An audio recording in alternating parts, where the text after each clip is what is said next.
In essence, what we are saying is that there is no difference between Governor Kahiga and Governor Gladys Wanga. In fact, Governor Gladys Wanga is a female version of Governor Kahiga. Both must be condemned in equal measure. Mnajua vizuri sana kwamba sisi tuliheshimu Raila Odinga. Sisi tunamheshimu kama shujaa ambaye amepigania nchi yetu, na tunamheshimu vile alikuwa akiishi na hata kwa kifo chake.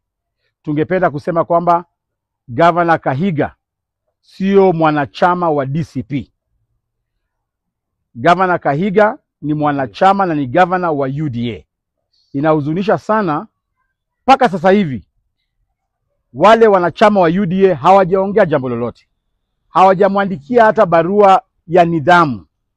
Tungependa wale viongozi wa UDA waweze deal na mambo ya Kahiga internally. Vile vile pia tumeghadhabishwa na matamshi ya Governor Gladys Wanga. Yale matamshi ilikuwa very reckless.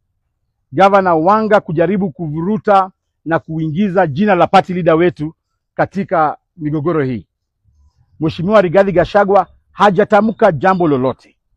Mheshimiwa Rigathi Gachagua aliomboleza Raila.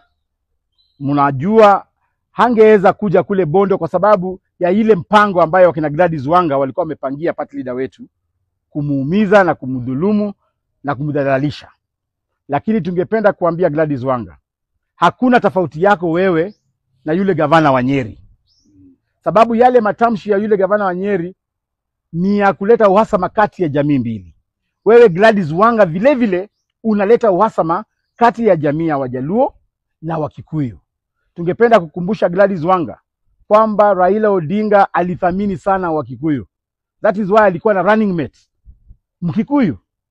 Raila Odinga alithamini sana Wakikuyu. That is why familia yake ya wakina Fidel walioa Wakikuyu. Raila Odinga Junior ameoa Mkikuyu. So wewe Gladys Wanga kusema umechora laini ati kwamba Wakikuyu wako kule na Wajaluo wako huku, Raila Odinga angeongea matamshi kama hiyo kama angekuwa hai.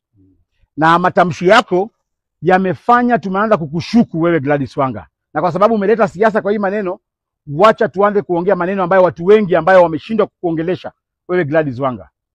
Tungependa kukuuliza, why are you taking advantage of Raila's death to politicize everything? Wewe Gladys Wanga, hao Wajaluo ambao unatetea wanauliza maswali mingi sana. Kwa nini wewe Gladys Wanga, wakati ulisikia Raila amekufa na ameaga dunia kule India, hata kabla mwili wa Raila ufike Kenya, hata kabla wewe uende uone mwili wa Raila uhakikishe kweli Raila amekufa, ulikuwa umeita mkutano, umeshamreplace kama kiongozi wa ODM. Wale Wajaluo wanakushangaa wewe Gladys Wanga. Kwa nini wakati yule mheshimiwa wa Kasipul Ong'ondo Were alikufa, Gladys Wanga ulilia ukaroll paka kwa vumbi, ukalia machozi yote karibu utoe hata nguo. Lakini kwa kifo ya Raila, Gladys Wanga hujatoa hata machozi hata moja. They are questioning, kwa nini wewe unataka kudhulumu wale viongozi wa Raila, viongozi wa vijana kama wakina Sifuna ambao wamekuwa kishikilia chama, wakina Babu Owino.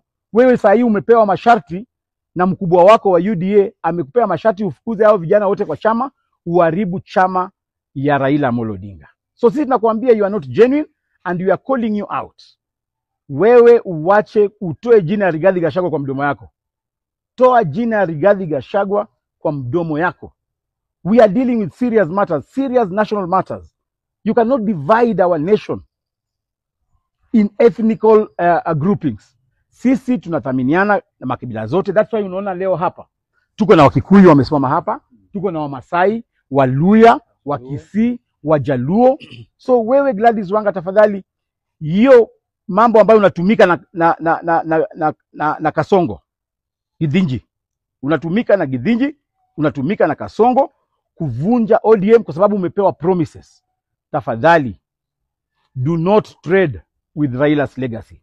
Wacha Raila alazwe mahali pema peponi, tunamheshimu sana, huyo ni baba wa taifa, but do not politicize Raila's death. Asante. Thank you.